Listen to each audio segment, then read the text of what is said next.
Good evening भाई लोग, good evening, नमस्कार, जय हिंद। चलो बेटा जल्दी से बताओ, ऑडियो वीडियो क्लियर है अभी? और 1-2 मिनट वेट किया करो, है ना। शुरू में मैं यहां से एप्लीकेशन से तो क्लास को चालू कर देता हूं, फिर जब तक ये स्लाइड्स वगैरह लगाता हूं उसके बाद फिर अपनी वीडियो विजिबल होती है, ठीक है। तो ये मत सोचा करो अरे सर ब्लैक स्क्रीन आ रही है, ब्लैक स्क्रीन, अबे ससुरो उजाला भी होगा, ठीक है। ब्लैक स्क्रीन है तो उजाला भी होगा। चलो भाई, हाँ क्लियर है ना। चलो बहुत बढ़िया, सभी को गुड इवनिंग, नमस्कार, जय हिंद। और आज हमारा एक नया टॉपिक है इकोनॉमिक्स में। हमारा नया टॉपिक है एटीएम के बैच में, ये है पॉवर्टी यानी निर्धनता। और इसका भी ये पार्ट 1 है बेटा, इसका भी ये पार्ट 1 है, ठीक है। पॉवर्टी यानी गरीबी, ठीक है। तो ये है अपना पार्ट 1। वैसे इस पूरे चैप्टर का नाम जो होना चाहिए वो होना चाहिए पॉवर्टी एंड एम्प्लॉयमेंट या poverty and unemployment. Poverty and unemployment, मैं इसका नाम जो है ना सही कर दूंगा, कोई दिक्कत वाली बात नहीं है। पॉवर्टी एंड अनएम्प्लॉयमेंट, निर्धनता और बेरोजगारी पार्ट 1, ठीक है भाई। तो गरीबी और बेरोजगारी ये है पार्ट 1, ठीक है भाई। तो देखो भाई, इकोनॉमिक्स का बहुत इंपॉर्टेंट चैप्टर है, ठीक है। क्वेश्चंस यहां से काफी बढ़िया बढ़िया आए हैं, अच्छे क्वेश्चंस आए हैं, तो इसीलिए इग्नोर नहीं कर सकते बिल्कुल भी। शुरू करें? बिल्कुल। देखो हमारे कितने टॉपिक्स हो गए, हम लोगों ने 5 ईयर प्लान्स किए हैं, उसके बाद हम लोगों ने इकोनॉमिक प्लानिंग की है, उसके बाद हम लोगों ने एक चैप्टर और कवर किया था लास्ट क्लास में, इकोनॉमिक प्लानिंग, हाँ, पॉपुलेशन एंड अर्बनाइजेशन, है ना भाई, जनसंख्या और शहरीकरण। अब हमारे पास है पॉवर्टी पार्ट 1। चलो भाई ध्यान से देखो, त्रिपर्णा वो नेशनल इनकम और वो वाला चैप्टर है, वो लास्ट में करेंगे, बिल्कुल उसमें कैलकुलेशन वगैरह है थोड़ी, ठीक है। वो भी आएगा, वो भी आएगा, नेशनल इनकम, जीडीपी सब आएगा, वो भी आएगा, लास्ट में करेंगे उसको, थोड़ा कॉन्सेप्चुअल है वो, ठीक है। छोड़ेंगे कुछ भी नहीं बेटा, बिल्कुल बिल्कुल बिल्कुल। देखो अपने हिसाब से देखो यार, जिसको लाइव ठीक लगता है वो लाइव देखो, जिसको लगता है लाइव थोड़ा स्लो है वो साला अपना 1.5x 2x की स्पीड पर चला के देखो, रिकॉर्डेड वाला, ठीक है। चलो तो शुरू करते हैं भाई। शुरू करने से पहले आप सबको बता देता हूं, जो भी बच्चे हमारे साथ एटीएम में डायरेक्टली जुड़े हैं बिना फाउंडेशन मजबूत किए, तो बेटा फाउंडेशन मजबूत करने का सही वक्त है। ऑफर लिमिटेड टाइम के लिए रह गया है, न्यू ईयर आ चुका है, फटाफट से इस ऑफर को ग्रैब कर लो, इस अपॉर्चुनिटी को ग्रैब करो और अपनी तैयारी शुरू करो थ्योरी की। क्योंकि बात यह है कि जितनी तुम क्वेश्चंस की प्रैक्टिस करोगे वो तब कारगर साबित होगी जब आपने थ्योरी पढ़ रखी हो। फिर क्योंकि क्वेश्चन की लैंग्वेज चाहे कैसी भी हो जाए, तुमने थ्योरी कर रखी है तो तुम्हें मजा आएगा क्वेश्चन करने में। पर अगर तुम जिस तरह से हम क्वेश्चन कर रहे हैं एग्जाम में, हो सकता है कि क्वेश्चन की लैंग्वेज चेंज हो जाए और तुमने लग रहा है कि यार हमने तो ऐसे ऐसे क्वेश्चंस किए थे, और तुम वहां कंफ्यूज हो जाओ। क्वेश्चन वही है, लैंग्वेज चेंज कर दी, तो लैंग्वेज चेंज कर दी तो तब फर्क नहीं पड़ेगा जब आपने थ्योरी कर रखी हो। और सीधे सीधे क्वेश्चंस के थ्रू जाओगे तो फिर क्वेश्चन की लैंग्वेज चेंज होती, दिमाग खराब हो जाएगा और तुमसे क्वेश्चंस बनेंगे नहीं। तो इसीलिए एटीएम बैच में वही लोग हों जिन्होंने थ्योरी कर रखी है, थोड़ी बहुत भी कर रखी है तो ठीक रहेगा, ठीक है। चलो तो विच of the following alternatives is not a source of formal data on unemployment in India. निम्नलिखित में से कौन सा विकल्प भारत में बेरोजगारी पर औपचारिक डेटा का स्रोत नहीं है? ध्यान से सुनो मेरी बात, ये 4 सोर्सेज हैं, ये 4 सोर्सेज हैं, 4 ऐसे प्लेटफॉर्म्स हैं जो एक तरह का डेटा देते हैं। अब इनमें से वो कौन सी संस्था है, वो कौन सी ऑर्गेनाइजेशन है जो भारत में बेरोजगारी पर ऑफिशियल डेटा नहीं देती?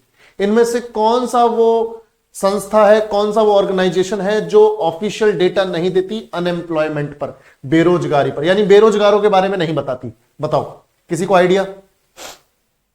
सभी लोग बताएंगे बेटा, सभी लोग बताएंगे, सभी लोग जवाब देंगे भाई, हाँ स्किप नहीं करना है, सभी लोग जवाब देंगे। बिल्कुल, बहुत बढ़िया।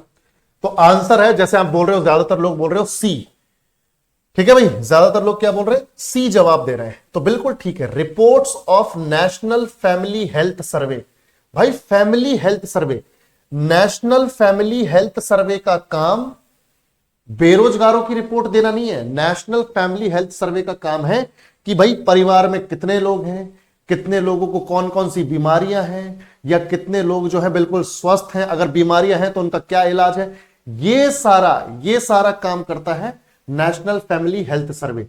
नेशनल फैमिली हेल्थ सर्वे का काम ये नहीं है कि बेरोजगारों का डेटा दे, ठीक है। बाकी तीन जो है, चाहे वो reports of census of India हो, भाई भारत की जनगणना में पता चल जाता है कितने लोग बेरोजगार हैं, कितने लोग एम्प्लॉयड हैं। फिर ये जो है डायरेक्टरेट जनरल ऑफ एम्प्लॉयमेंट, भाई देखो रोजगार का, ध्यान से देखो, रोजगार महानिदेशालय का तो काम ही यही है। रोजगार महानिदेशालय का तो काम ही यही है कि भाई कितने बेरोजगार हैं, कितने रोजगारी हैं, सबके बारे में डेटा दे देगा। इसका तो काम ही मेन यही है। फिर national sample survey report, national sample survey यानी राष्ट्रीय नमूना सर्वेक्षण रिपोर्ट, इसे पूरा नाम है NSSO, national sample survey office, राष्ट्रीय नमूना सर्वेक्षण कार्यालय। इसका काम है भारत में हर तरह का डेटा कलेक्ट करना, ऑल ओवर इंडिया के लेवल पर हर क्षेत्र का डेटा, हर फील्ड का, हर चीज का डेटा कलेक्ट करना, ठीक है। तो ये सभी तरह का डेटा कलेक्ट करने का काम करता है NSSO, सभी तरह का या फिर हर क्षेत्र का, सभी तरह का या हर क्षेत्र का डेटा कलेक्ट करना, ये इसका काम है, ठीक है, NSSO का। बाकी याद रखना NSSO की स्थापना, नेशनल सैंपल सर्वे ऑफिस की स्थापना 1950 में की गई थी, ठीक है। बाकी ये जो सेंसस ऑफ इंडिया है, जो अभी तो नहीं हुआ है, 2021 वाला अभी तक तो हुआ नहीं, हमारे सामने रिपोर्ट आई नहीं, पर 2011 का हो रखा और लगभग हर 10 साल में ही होता है। इस बार कोविड की वजह से और कई सारी चीजों की वजह से बढ़ता चला गया time.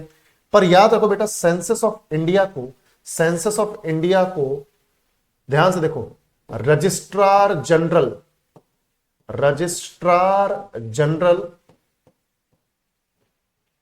And census commissioner of India conduct करते हैं। जनगणना को कंडक्ट करवाने का काम, भारत में जो जनगणना कंडक्ट होती है ना भाई, हर 10 साल में भारत में जो जनगणना कंडक्ट होती है उसको कंडक्ट कौन करवाता है?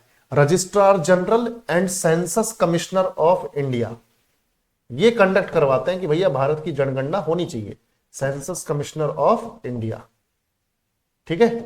और रजिस्ट्रार जनरल और सेंसस कमिश्नर ऑफ इंडिया की स्थापना, ये जो संस्था है इसकी स्थापना 1961 में हुई थी और ये मिनिस्ट्री ऑफ होम अफेयर्स के अंडर आता है बच्चों, मिनिस्ट्री ऑफ होम अफेयर्स यानी कि गृह मंत्रालय के अंडर आता है। किसके अंडर आता है? गृह मंत्रालय के अंडर, ठीक है। अमित शाह जी के अंडर आता है ये डिपार्टमेंट, ठीक है, मिनिस्ट्री ऑफ होम अफेयर्स, गृह मंत्रालय। तो registrar general and census commissioner of India जो 1961 में स्थापित की गई थी, ये संस्था भारत की जनगणना को कंडक्ट करवाती है। तो यहां से भी हमें बेरोजगारी का डेटा मिल जाता है, फिर डायरेक्टरेट जनरल ऑफ एम्प्लॉयमेंट यहां से तो मिल ही जाता है, और फिर नेशनल सैंपल सर्वे से भी हर तरह का डेटा मिल जाता है। बस ये जो फैमिली हेल्थ सर्वे वाला है ये बेरोजगारी का डेटा नहीं देता। तो आंसर हो गया बेटा सी, ठीक है। चलो next, workers who own and operate an enterprise to earn their livelihood are known as, वो श्रमिक जो अपनी आजीविका कमाने के लिए, देखो बहुत बेसिक चीज है, इसमें कोई तुम्हारी समझ की, कोई पढ़ाई लिखाई की जरूरत नहीं है, तुम आराम से बता सकते हो। वे श्रमिक जो अपनी आजीविका कमाने के लिए किसी उद्यम के स्वामी और संचालन करते हैं, मतलब ऐसे श्रमिक, ऐसे मेहनती लोग जो अपनी आजीविका चलाने के लिए, अपना निर्वाह करने के लिए खुद ही उद्यम शुरू करते हैं, खुद ही काम करते हैं, उन्हें क्या बोलते हैं बताओ? उन्हें क्या बोलते हैं? काम पर रखे गए कर्मचारी।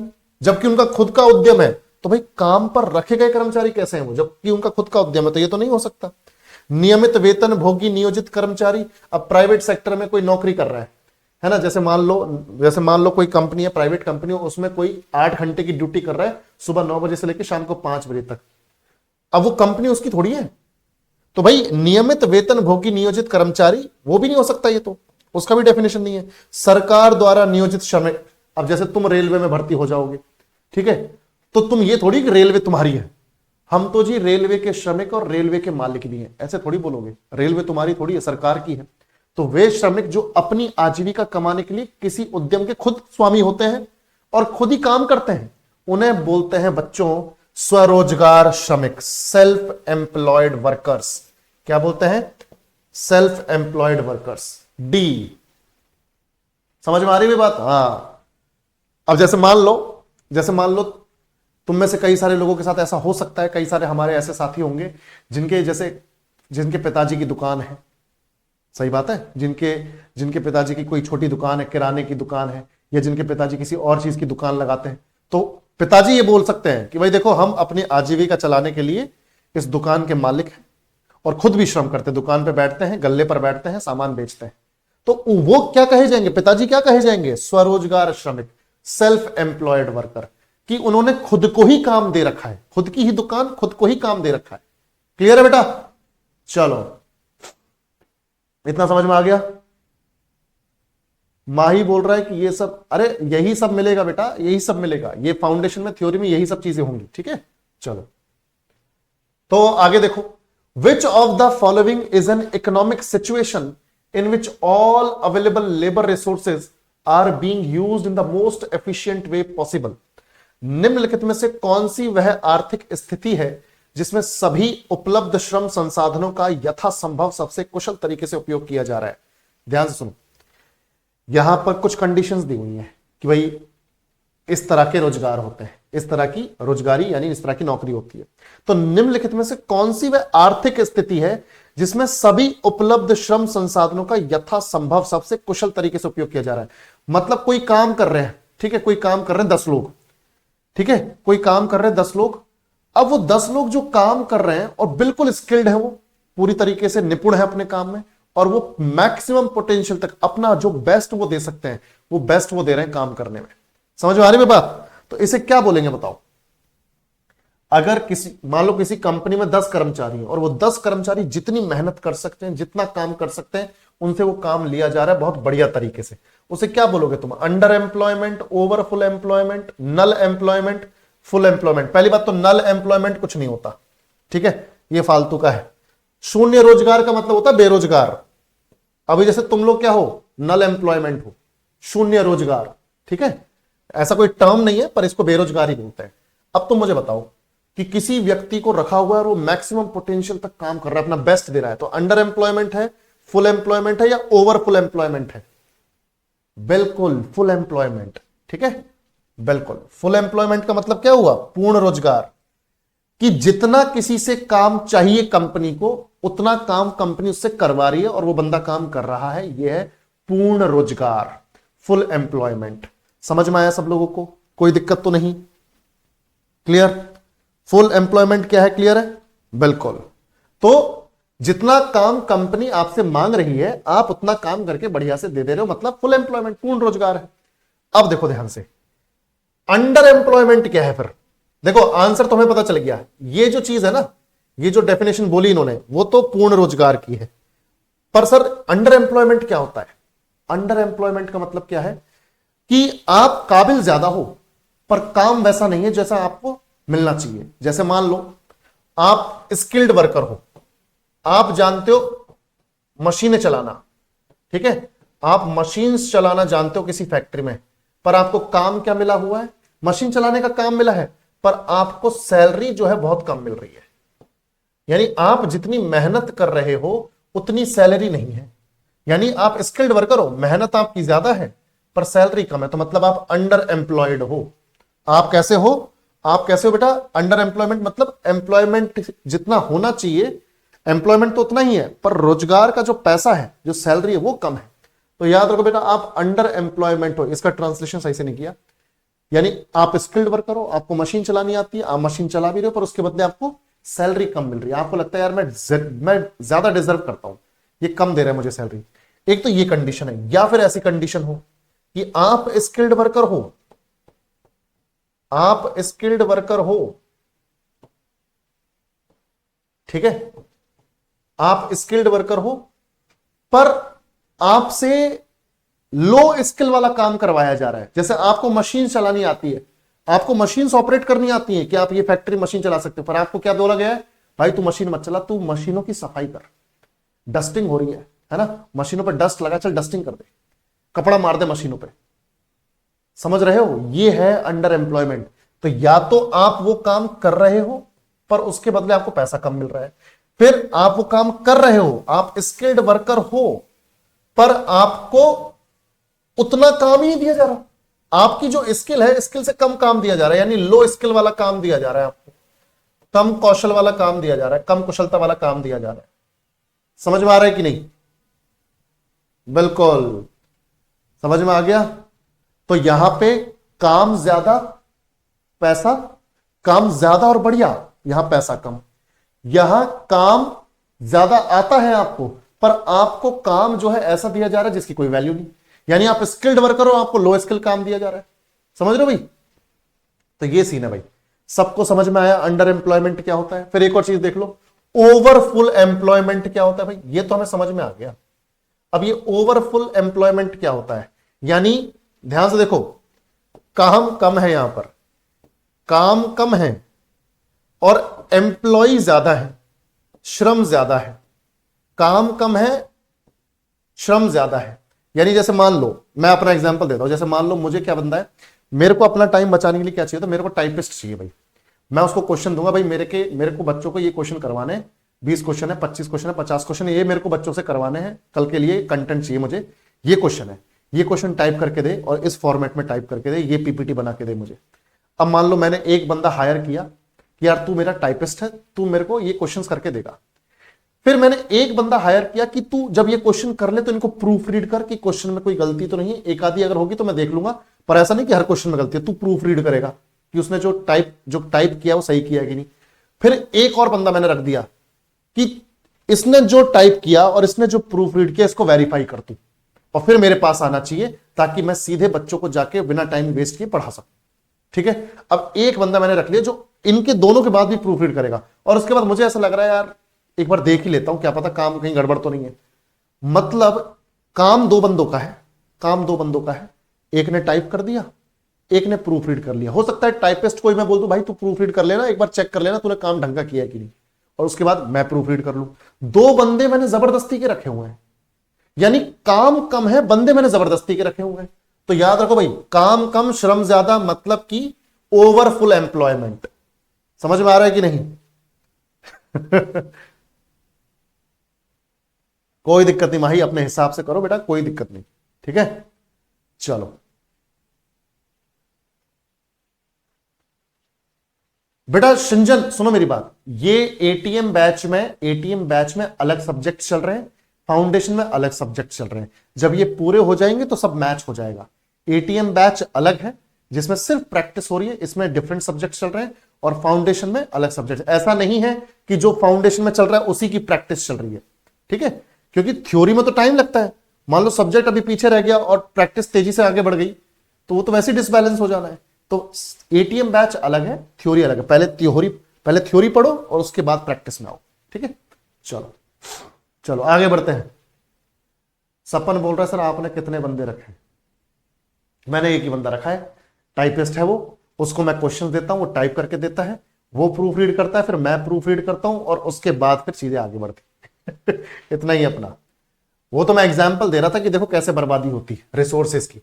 चलो next, according to the 2014 Rangarajan committee regarding national poverty lines in India, which of the following statements is correct? ठीक है, इज करेक्ट, ठीक है, इज करेक्ट, सही कौन सा है? सो बेसिकली भारत में राष्ट्रीय गरीबी रेखा के संबंध में, पॉवर्टी लाइन गरीबी रेखा निर्धनता रेखा के संबंध में 2014 में रंगराजन समिति के अनुसार निम्नलिखित में से कौन सा कथन सही है? यानी रंगराजन समिति बनी थी 2014 में, जून 2014 में उसने रिपोर्ट सबमिट कर दी थी। ठीक है, 2012 में बनी थी और 2014 में उसने रिपोर्ट सबमिट कर दी जून में ही। तो उसमें बताया गया कि शहर में रहने वाला व्यक्ति कब गरीब है और गांव में रहने वाला व्यक्ति कब गरीब है। तो अगर किसी को जवाब मालूम है तो बताओ, वरना मैं तो फिर आगे बढ़ता हूं, कोई दिक्कत नहीं। बताओ बेटा सभी लोग। बाय माही बाय, जल्दी बताओ। बिल्कुल तुषार, बिल्कुल तेरा एटीएम भी बेटा उसमें। ठीक है, अभी तू एटीएम में ही है, अभी क्लास जो चल रही है एटीएम में ही है, अभी फाउंडेशन की होंगी। ठीक है, जिसने भी 599 वाला लिया है उसमें एटीएम और फाउंडेशन दोनों है। तो पहले फाउंडेशन कवर करो फिर एटीएम में आना। ठीक है, और अगर एटीएम ले रहे हो क्लासेस तो पहली क्लास से शुरू करो। ठीक है, चलो बिल्कुल बिल्कुल बिल्कुल। तो देखो भाई यहां पे आंसर है ए। यहां पे आंसर क्या है बच्चों? ए। भाई रंगराजन समिति ने क्या बोला, ध्यान से सुनना मेरी बात, सभी लोग ध्यान से देखो, रंगराजन समिति ने क्या बोला। हाँ मैं बता रहा हूं, टेंशन ना लो। ये जो रंगराजन समिति है, रंगराजन समिति जैसे मैंने अभी आपको बताया कि 2012 में बनी थी। 2012 में योजना आयोग ने बनाई थी, योजना आयोग ने, प्लानिंग कमीशन ने। तो प्लानिंग कमीशन ने उस टाइम पे तो एग्जिस्ट करता था योजना आयोग, है ना। 2015 में खत्म हुआ है ना, तो 2012 में तो था। 2015 में नीति आयोग आ गया इसकी जगह। तो योजना आयोग ने, या योजना आयोग के द्वारा 2012 में रंगराजन समिति बनी, और फिर 2014 में रंगराजन समिति ने अपनी रिपोर्ट सबमिट कर दी। रिपोर्ट आ गई, और रिपोर्ट में इन्होंने ये बोला कि भाई शहरी क्षेत्रों में रहने वाले व्यक्ति की प्रति व्यक्ति मासिक खपत अगर 1407 रुपए से कम है तो उसे गरीब माना जाना चाहिए। इन्होंने ये बोला, ये एक स्टेटमेंट आई, ठीक है। इन्होंने क्या बोला, अगर कोई इंसान शहर में रह रहा है और अगर वो 1407 रुपए से कम खर्च कर रहा है शहर में रहकर, तो वो गरीब है। यानी अगर वो 1407 रुपए 1407 रुपए महीने का खर्च कर पा रहा है, क्योंकि उससे ज्यादा उसकी सैलरी भी नहीं है। अगर किसी व्यक्ति की सैलरी, फैमिली इनकम, किसी परिवार की इनकम 1407 रुपए से कम है महीने की, तो मतलब वो निर्धनता रेखा से नीचे है, वो गरीब है, ठीक है भाई। अगर शहर में आपकी सैलरी महीने की 1407 रुपए से ज्यादा है तो मतलब आप निर्धनता रेखा से ऊपर। आप गरीब तो तब भी हो, पर गरीबी रेखा से ऊपर हो, उतने ज्यादा गरीब नहीं हो। पर अब शहरी क्षेत्र का तो बता दिया, रूरल का यहां पे कहीं पर भी नहीं है। रूरल का मैं बता दूं, बताओ भाई, रूरल का मैं बताऊं, 1407 रुपए तो यहां पे हो गया। शहर में सबको समझ में आया कि नहीं, शहर में कितना? 1407। अब रूरल एरिया में कितना? शहर में तो 1407 रुपए। ग्रामीण क्षेत्र में अगर किसी परिवार की मासिक आय यानी महीने का खर्चा 972 रुपए से कम है, 972 से कम है, तो वो गरीब है, ठीक है भाई। शहर में अगर आप 1407 रुपए से ज्यादा नहीं कमा पा रहे हो तो आप गरीब हो, निर्धनता रेखा से नीचे हो। अगर आप गांव में रहकर 972 रुपए 972 रुपीज पर मंथ से ज्यादा नहीं कमा रहे हो तो आप गांव में रहते हुए भी निर्धनता रेखा से नीचे हो। तो यह है हमारे यहां रंगराजन समिति के अनुसार गरीबी रेखा से नीचे जाने का डेटा, कि 1407 रुपए शहर में अगर इससे नीचे है सैलरी, पारिवारिक इनकम, पारिवारिक आय, तो आप निर्धनता रेखा से नीचे हो। ग्रामीण क्षेत्रों में अगर 972 रुपए से कम कमा रहे हो महीने में पूरी पारिवारिक आय, तो आप रूरल क्षेत्र में भी, रूरल एरिया में भी गरीब हो, ठीक है बेटा। चलो देखो, इन which year Pradhanmantri Rozgar Yojana was implemented to provide self employment opportunities to educated youths who are unemployed. बेरोजगार शिक्षित युवाओं को स्वरोजगार के अवसर प्रदान करने के लिए प्रधानमंत्री रोजगार योजना किस वर्ष लागू की गई? भाई तुम सब जानते हो हमारे यहां पे आज के टाइम में जो बेरोजगार हैं वो पढ़े लिखे बेरोजगार ही तो हैं। पढ़ाई लिखाई करके भी लोग जो है बेरोजगार हैं, अनएम्प्लॉयड हैं। तो इनके लिए, ऐसे यंगस्टर्स के लिए प्रधानमंत्री रोजगार योजना आई थी 1993 में, 1993 में, ठीक है भाई। बिल्कुल, देखो ध्यान से, पाल साहब बिल्कुल बताएंगे। इसी चैप्टर में अगले पार्ट में जरूर आएगा तेंदुलकर कमेटी और दूसरी कमेटी भी। थोड़ा सीक्वेंस से चलेंगे ताकि समझ में आए चीजें, ठीक है। बिल्कुल चिंता मत करो, तेंदुलकर कमेटी भी आएगी, 2014-15 की कमेटी वो भी आएगी, ठीक है। सारी ऐसी कमिटीज को डिस्कस करने वाला है, बस थोड़ा सीक्वेंस में चलेंगे तो सही रहेगा, ठीक है। इन which year Pradhanmantri Rozgar Yojana was implemented to provide self employment opportunities to educated youth who are unemployed. So basically 1993 में ये स्कीम आई थी, 1993 में। अब ध्यान से सुनो, जो भी पढ़े लिखे बेरोजगार लोग हैं उनके लिए स्वरोजगार देने के लिए एक स्कीम आई, बेसिकली प्रधानमंत्री रोजगार योजना। इसमें क्या हुआ, प्रधानमंत्री रोजगार योजना में पूरे भारत में जितने भी पढ़े लिखे बेरोजगार हैं उनके लिए स्कीम थी। शुरुआत में 10 लाख पढ़े लिखे बेरोजगारों के लिए थी। उनको यह बोला गया कि भाई देखो, हम तुम्हें पैसा देंगे, यानी सरकार तुम्हें पैसा देगी अगर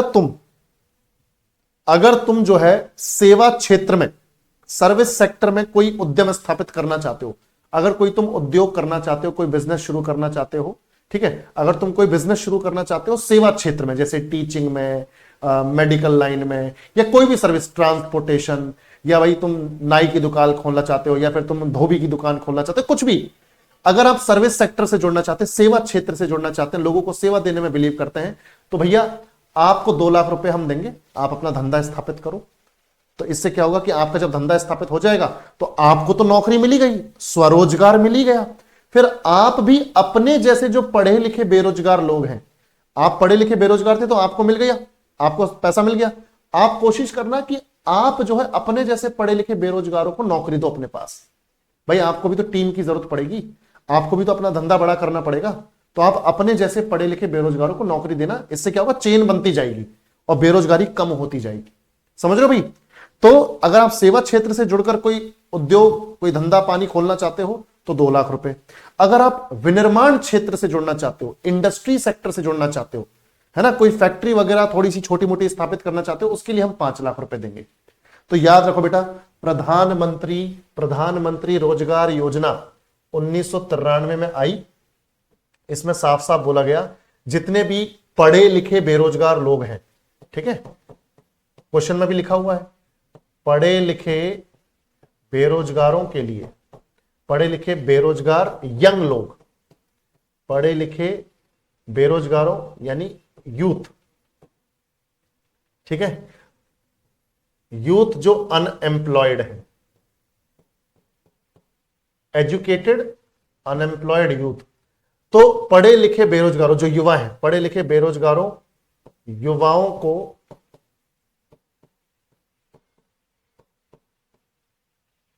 खुद का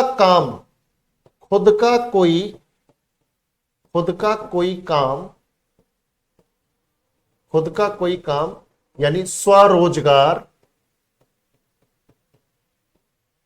स्थापित करने के लिए वित्तीय सहायता।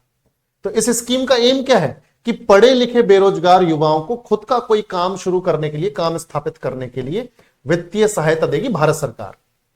स्थापित करने के लिए भारत सरकार द्वारा, इंडियन गवर्नमेंट द्वारा, भारत सरकार द्वारा वित्तीय सहायता प्राप्त होगी, वित्तीय सहायता प्राप्त होगी।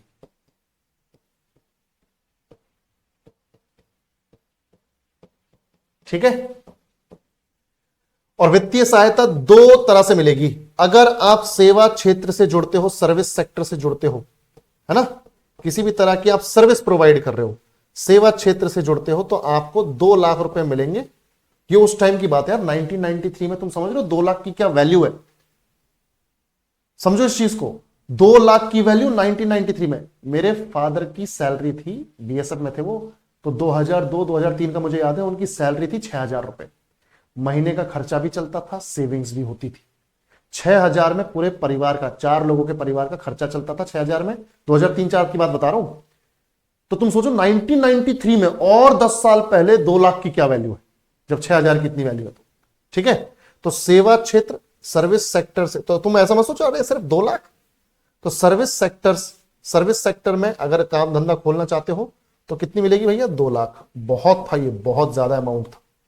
और अगर आप किसी विनिर्माण क्षेत्र में, यानी कि आप इंडस्ट्री वाले क्षेत्र में, फैक्ट्री वगैरह या उद्योग वाले क्षेत्र में कुछ अपना काम धंधा खोलना चाहते हो, है ना, इंडस्ट्री वाले सेक्टर में, तो आपको 5 लाख मिल जाएंगे।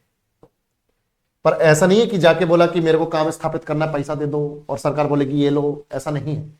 आपको पूरे डॉक्यूमेंट्स दिखाने पड़ेंगे। अगर जैसे मान लो आपको कोई फैक्ट्री लगानी, तो आपको दिखाने पड़ेंगे जमीन के कागज की फैक्ट्री कहां लगाओगे, ठीक है, फिर बताओ कि भैया किस तरह की फैक्ट्री लगाओगे, कितना तुम्हें पैसा चाहिए, उसके बाद तुम कैसे, कितना प्रॉफिट अर्न करो, सब कुछ पूरी डिटेल्स तुमसे ली जाएंगी और उसके बाद सरकार आपको पैसा देती है। ठीक है भाई, बिल्कुल। पहले 2 लाख 20 लाख के बराबर होता होगा। तो विनिर्माण इंडस्ट्री, है ना, विनिर्माण या इंडस्ट्री में आपको मिल जाएंगे 5 लाख रुपए। ठीक है भाई, समझ में आ गया? अब देखो, तो ये है भाई हमारी प्रधानमंत्री रोजगार योजना। और यहां पे बोला क्या है कि आप पहले अपना स्वरोजगार तैयार कर लो, उसके बाद अपने जैसे जो पढ़े लिखे बेरोजगार हैं उनको फिर आप अपने यहां नौकरी दो, ताकि वो चेन बनती जाए और जो बेरोजगारी है वो कम होती जाए। ठीक है, तो 1993 में आई थी ये योजना। सबको समझ में आया तो रिस्पॉन्ड करो भाई। क्लियर है, कोई दिक्कत तो नहीं? क्लियर है ना? हाँ, और ये आई किसके द्वारा, कौन सी मिनिस्ट्री के द्वारा, ये भी बता देता हूं। मिनिस्ट्री ऑफ, कौन से मंत्रालय ने ये स्कीम निकाली? मिनिस्ट्री ऑफ लेबर, यानी श्रम मंत्रालय।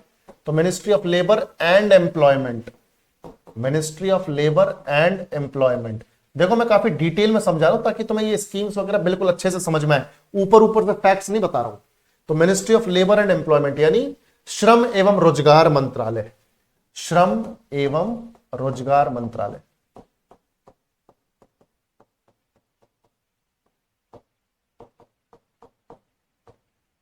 श्रम एवं रोजगार मंत्रालय। ठीक है बेटा, चलो आगे बढ़ते हैं। Next, the national rural employment guarantee act provides employment to every household for at least how many days? राष्ट्रीय ग्रामीण रोजगार गारंटी अधिनियम, जिसे शॉर्ट में बोलते हैं बच्चों, देखो नरेगा। नरेगा सुना होगा आप लोगों ने, नरेगा। 2005 में जब ये प्रोजेक्ट लॉन्च हुआ था तब तो इसका नाम नरेगा था शॉर्ट में, अब इसका नाम महात्मा गांधी नरेगा हो गया, मनरेगा हो गया है। ठीक है भाई, तो राष्ट्रीय ग्रामीण रोजगार गारंटी अधिनियम प्रत्येक परिवार को कम से कम रोजगार प्रदान करता है। कितने दिन के लिए बताओ, कितने दिन के लिए, कम से कम कितने दिन के लिए रोजगार प्रोवाइड करता है? 100 डेज, पूरे साल में 365 दिनों में 100 दिन के रोजगार की गारंटी देता है।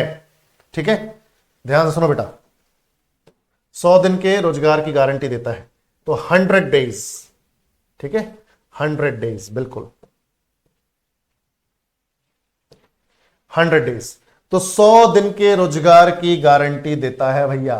अब बेसिक बात यह है, बेसिक बात यह है बेटा, ध्यान से सुनो, कि ये जो प्रोजेक्ट है, ये जो एक्ट है, national rural employment guarantee act, ये बहुत बढ़िया, पर ये इसमें करप्शन इतना हुआ ना, इसमें घोटाला इतना हुआ, जितना लोगों को पैसा मिलना चाहिए उतना पैसा नहीं मिला। मेहनत तो लोगों से करवाई, पर उतना पैसा या उतनी दिहाड़ी लोगों की नहीं बनती थी, इसमें घपला भी बहुत हुआ है। ठीक है, देखो भाई ध्यान से देखो, 2005 में, सितंबर 2005 में ये जो स्कीम है ये लागू हो गई। किसके नाम से? नरेगा के नाम से, national rural employment guarantee act, NREGA के नाम से सितंबर 2005 में लागू हो गई। अब सीन ये है बेटा कि ये स्कीम साल में, पूरे साल में 100 दिन के अनस्किल्ड काम की गारंटी देता है। 100 दिन के, ठीक है, साल में, पूरे साल में, एक साल में 100 दिनों के काम की गारंटी देता है, 100 दिनों के रोजगार की गारंटी देता है। ठीक है, पर यह काम ऐसा नहीं होगा कि आप सोचो अरे मुझे तो हाई फाई काम चाहिए, मैं तो जी टाई लगा के और कोट पैंट पहन के जाना चाहता हूं, 100 दिन काम और एविएटर लगा दिया और यूं चल रहे हैं, यूं चल रहे हैं, ये वाला काम नहीं है, वहां पे अनस्किल्ड काम है। तो एक साल में 100 दिनों के रोजगार की गारंटी है। ठीक है, इसका मतलब यह है, और वो भी कैसा काम? अनस्किल्ड। इसमें कोई आपकी एक्सपर्टीज नहीं चाहिए, आपके पास क्या स्किल है उसकी कोई जरूरत नहीं है। ठीक है, मैं बताता हूं, कोई जरूरत नहीं है आपके पास की स्किल होने की। आपसे वैसे भी मिट्टी खुदवानी है उनको।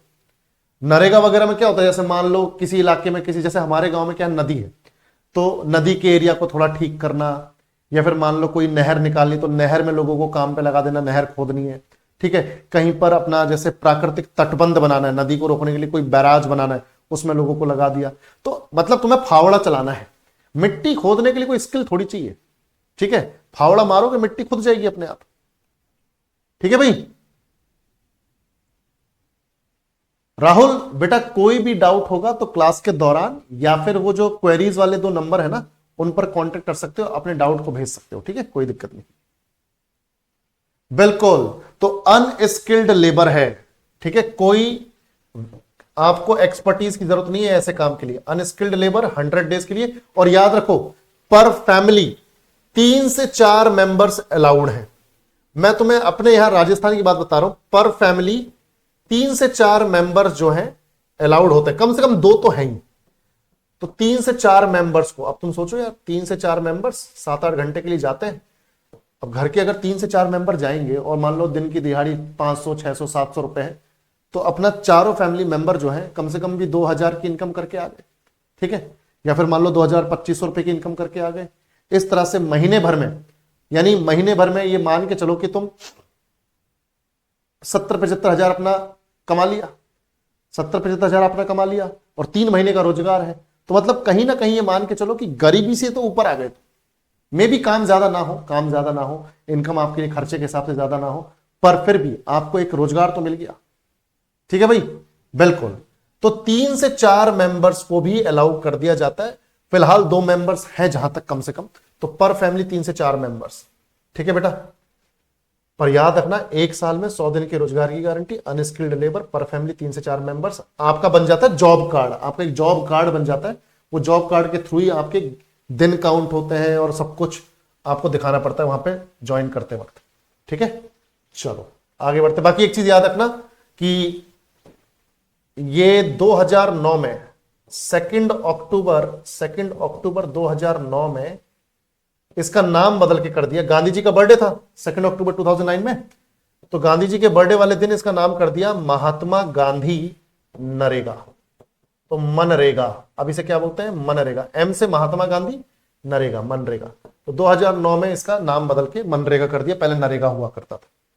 Next, which of the following rights is guaranteed under Mahatma Gandhi NREGA scheme? बताओ, मनरेगा योजना के तहत निम्नलिखित में से किस अधिकार की गारंटी दी गई है?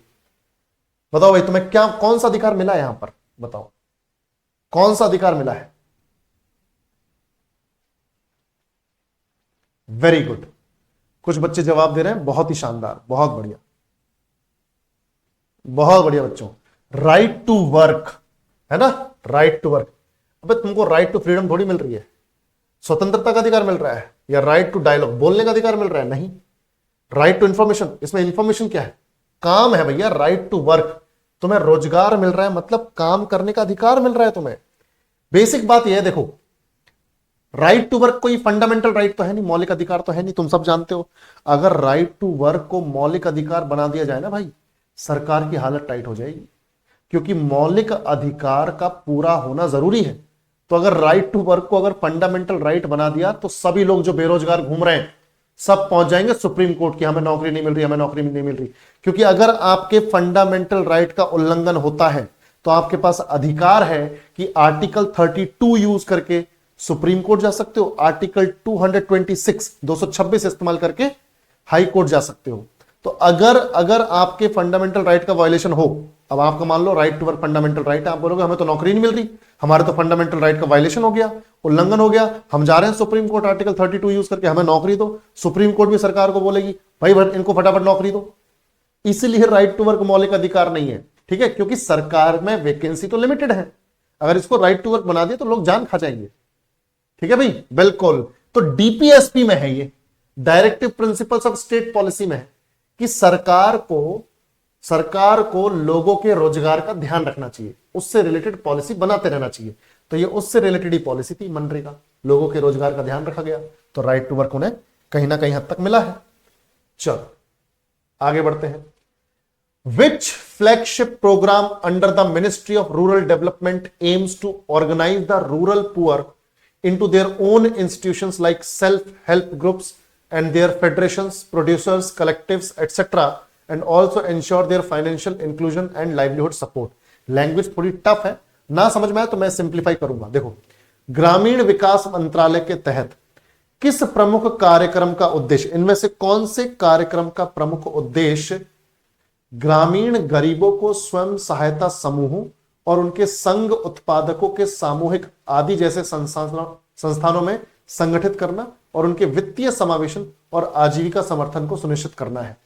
यानी बेसिक बात यह है कि इनमें से कौन सा वो प्रोग्राम है जो गरीब लोग किसी इलाके में रह रहे हैं, किसी गांव में रह रहे हैं, तो उनके लिए वित्तीय सहायता का काम करता है। इनमें से कौन सा कार्यक्रम है जो गरीबों के लिए वित्तीय सहायता देने का काम करता है? सिंपली तरीके से आपसे पूछ रहे हैं, इनमें से कौन सा प्रोग्राम गरीबों की वित्तीय रूप से सहायता करने में मदद करता है, वो भी किसके थ्रू?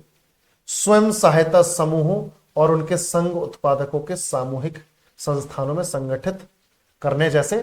ठीक है भाई, तो यानी बेसिक बात यह है कि आप गांव के गरीब हो तो आपकी वित्तीय सहायता करने के लिए जो सेल्फ हेल्प ग्रुप्स बने हुए हैं, तो उसके लिए कौन सी योजना तैयार की गई है? ठीक है, कौन सी योजना के तहत सेल्फ हेल्प ग्रुप्स के थ्रू आपको वित्तीय सहायता दी जा सकती है?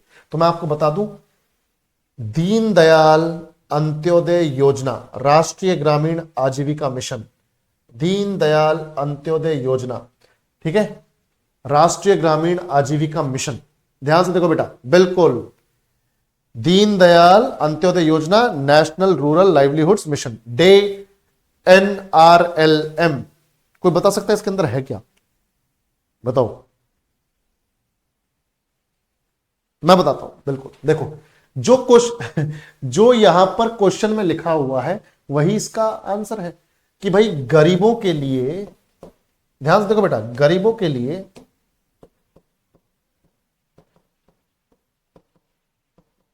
ग्रामीण गरीबों के लिए, गांव में रहने वाले गरीबों के लिए, ग्रामीण गरीबों के लिए यानी रूरल पुअर्स के लिए ऐसे संस्थान बनाना, ऐसे संस्थान, ऐसे इंस्टीट्यूशंस बनाना, ऐसे संस्थान बनाना, ऐसे इंस्टीट्यूशंस बनाना जो, ध्यान से देखो बेटा, जो उनकी वित्तीय सहायता कर सकें, जो उनकी फाइनेंशियल हेल्प कर सकें, वित्तीय सहायता कर सकें।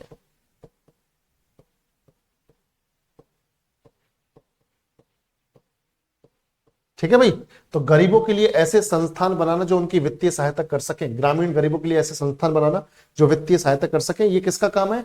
किस स्कीम के अंडर? दीनदयाल अंत्योदय योजना, राष्ट्रीय ग्रामीण आजीविका मिशन।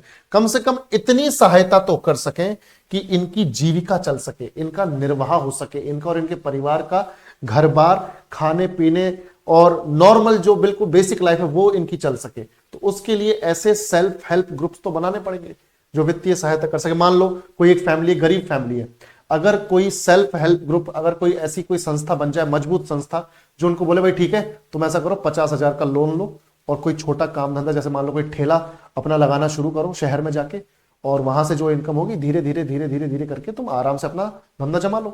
भाई देखो, अगर काम करने की इच्छा है ना तो आदमी कैसे भी कर लेगा, सीधी बात है। अगर आपके मन में इच्छा है कि मुझे ये करना है तो आप 10 रास्ते ढूंढोगे उस काम को करने के। पर अगर आपका मन ही मरा हुआ है कि अरे नहीं यार, कौन इन चक्करों में पड़ेगा, ठीक है जैसी लाइफ चल रही है वैसे ठीक है भाई, अपने से तो नहीं होता काम, तो फिर तुम रहो वैसे के वैसे। जैसे अभी तुम्हारे साथ भी हो रहा होगा, रोज सोचते होगे आज तो टाइम टेबल बनाऊंगा और कल इस तरीके से पढ़ूंगा, कल से पढ़ाई पक्की चालू।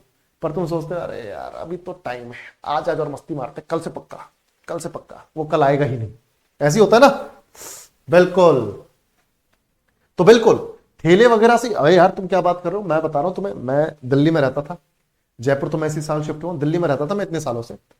तो दिल्ली में जहां मैं रहता था वहां पे एक डोसे वाला था, मसाला डोसा बनाता था वो बंदा, मतलब वो बिल्कुल आम आदमी, बिल्कुल जैसे कोई दिखावा नहीं कुछ नहीं, बिल्कुल नॉर्मल सादे कपड़े पहनता था, अपने ठेले पे उसने 2 बंदे लगा रखे थे, वो उसकी हेल्प करते थे, खुद डोसा बनाता था, खुद वो सांबर वगैरह बना रहा है ठेले पर ही, नॉर्मल ठेला। उस बंदे के दिल्ली जैसे शहर में, जो कि भारत की राजधानी है, एडमिनिस्ट्रेटिव कैपिटल है, दिल्ली जैसे शहर में पिछले 10 सालों में भाई साहब ने 3 फ्लैट्स ले लिए थे।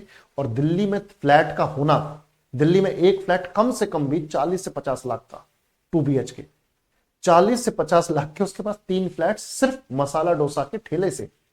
तो उसने अपने आप को उस काम में कुशल बना लिया। वो बेसिकली अपने काम को बहुत ईमानदारी से और बहुत बढ़िया तरीके से क्वालिटी के साथ कर रहा था। लोगों को वो चीज पसंद आई, लोग उसकी दुकान पे आने लगे। उसकी दुकान पे ये मान के चलो बेटा, कम से कम भी दिन की 30 से 40 हजार की सेल हुआ करती थी, दिन की 30 से 40 हजार की सेल, पूरे दिन लगा रहता था बेचारा। ऐसा भी नहीं कि 30-40 हजार दिन के कमा रहे तो लड़कों को लगा दिया भाई तुम बनाओ और अपन तो सेठ जी बन के बैठेंगे। मेहनत कर रहा है वो, ठीक है भाई, वही स्वरोजगार, बिल्कुल। समझ में आ गया भाई?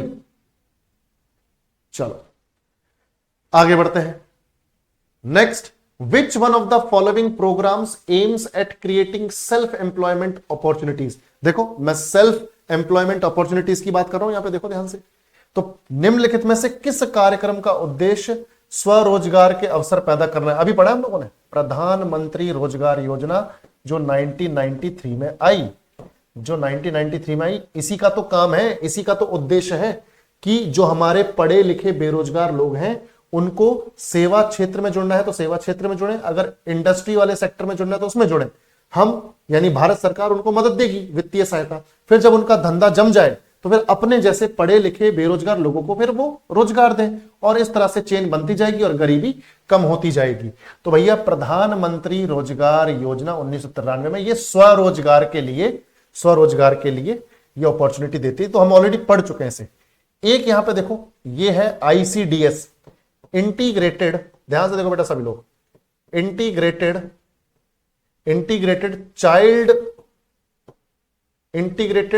चाइल्ड डेवलपमेंट या children development scheme, integrated children development scheme, यानी एकीकृत बाल विकास योजना, एकीकृत बाल विकास योजना है ना। हिंदी में अगर तुम इसे ट्रांसलेट करो तो एकीकृत बाल विकास योजना। अब इसमें क्या है बच्चों, ध्यान से देखो, इसमें इस योजना में क्या है मैं बता देता हूं यहीं पे। इस योजना में यह है कि छोटे बच्चे, है ना, छोटी बच्ची हो क्या, सुना है ना भाई डायलॉग, तो छोटे बच्चे और उनकी माताओं को हेल्थ संबंधी, स्वास्थ्य संबंधी सुविधाएं प्रोवाइड करना। ठीक है भाई, छोटे बच्चों लिखते, छोटे बच्चों और उनकी माताओं को, मम्मी लिखने वाला था मैं उनकी मम्मियों को, छोटे बच्चे और उनकी माताओं को स्वास्थ्य संबंधी सुविधाएं प्रोवाइड करना इस स्कीम का काम है। फैसिलिटीज यानी सुविधाएं प्रोवाइड करना।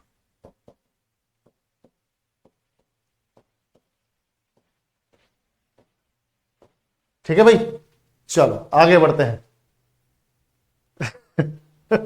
देखो भाई, बिल्कुल सारी क्लासेस होंगी बेटा, सारी क्लासेस होंगी आज। ठीक है, वो तो कल थक गए थे, आज तो अपन मेंटली हाई एनर्जी पे, कोई दिक्कत नहीं। एनआरएचएम, ये बताओ भाई, एनआरएचएम का फुल फॉर्म मालूम है किसी को? जल्दी बताओ। नेशनल रूरल, तो पता चल जाएगा तुम्हें, है ना, नेशनल रूरल, बिल्कुल। और एच से क्या है? Health mission. तो नेशनल रूरल हेल्थ मिशन, नाम से ही पता चल रहा है कि इस स्कीम का उद्देश्य क्या होगा। इस स्कीम का उद्देश्य क्या होगा? नेशनल रूरल हेल्थ मिशन, यानी कि राष्ट्रीय स्तर पर, है ना भाई, मैं इसका नाम लिख देता हूं, राष्ट्रीय ग्रामीण स्वास्थ्य मिशन, है ना भाई।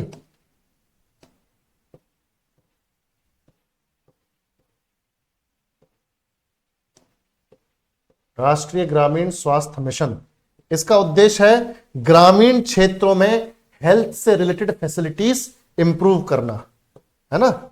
ग्रामीण क्षेत्रों में, रूरल एरियाज में हेल्थ रिलेटेड फैसिलिटीज को बेहतर करना, वहां पे अस्पताल खुलवाना, वहां पर क्लिनिक्स खुलवाना, उन अस्पतालों में अच्छे पढ़े लिखे डॉक्टर बैठे, अच्छे तरीके से बीमारियों का इलाज हो तो, और सस्ता इलाज हो, तो ग्रामीण क्षेत्रों में हेल्थ फैसिलिटीज को इंप्रूव करना, ये इसका काम है, इस स्कीम का।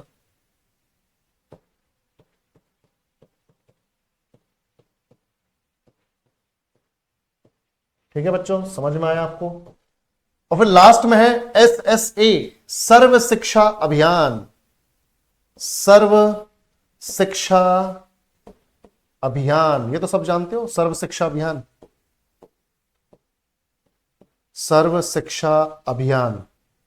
ठीक है, ये 2001-2002 में आई थी, 2001-2002 में, और इसका उद्देश्य था तो जो भी 6 से 14 वर्ष की उम्र के बच्चे हैं, 6 से 14 वर्ष के बीच की आयु के बच्चे हैं, 6 से 14 वर्ष के बीच के, हिचकी आ रही है भाई, 6 से 14 वर्ष के बीच के आयु के बच्चे हैं,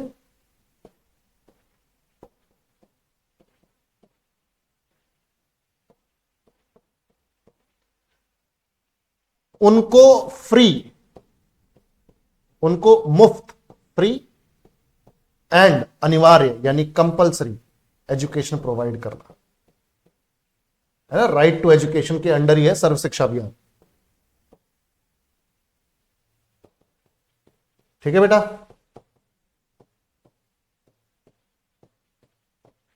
तो देखो एक ही क्वेश्चन में हम लोगों ने 4-4 स्कीम्स पढ़ ली हैं। क्लियर है सर? अगर ये लेक्चर मिस हो जाए तो क्या करें? रिंकल बेटा कोई कोई दिक्कत नहीं है, सारे रिकॉर्डेड फॉर्म में है। ठीक है, रिकॉर्डेड भी मिलते हैं आपको, टेंशन ना लो। कोई भी लेक्चर अगर मिस हो रहा है तो वो 24 से 48 घंटे में रिकॉर्डेड फॉर्म में अवेलेबल हो जाता है एप्लीकेशन पे। ये सारे लेक्चर्स रिकॉर्डेड फॉर्म में है। आप अपनी कन्वीनियंस के हिसाब से जब आपको टाइम मिले, फ्री रहो तब देखो, पर देखो जरूर, क्योंकि तैयारी करनी है अच्छे से, सीरियस होकर। ठीक है, चलो बहुत बढ़िया। क्लियर? इतना समझ में आ गया ना सबको? बिल्कुल बेटा, इंद्रधनुष का भी हिस्सा है बिल्कुल आईसीडीएस। ठीक है, तो ये हो गया हमारा यहां पर पूरा का पूरा आज का पार्ट 1 हो गया। कल कुछ और स्कीम्स आएंगी पॉवर्टी और अनएम्प्लॉयमेंट से रिलेटेड, क्योंकि स्कीम से बड़े क्वेश्चंस आते हैं आपके। ठीक है बेटा, चलो तो यहां पर हमारा आज का पार्ट 1 खत्म। और अगेन जिसको भी बेसिक से बिल्कुल एडवांस लेवल तक पढ़ना हो जीके भैया, लिमिटेड ऑफर चालू है, फटाफट से ग्रैब करो और तैयारी शुरू करो बिना कोई टाइम वेस्ट किए। ठीक है, बिना कोई टाइम वेस्ट किए अपनी तैयारी चालू कर दो। बाकी अब मिलते हैं अपने ज्योग्राफी की क्लास में, है ना। 8 बजे ज्योग्राफी की क्लास है, फिर 9:15 बजे स्टैटिक जीके की क्लास है।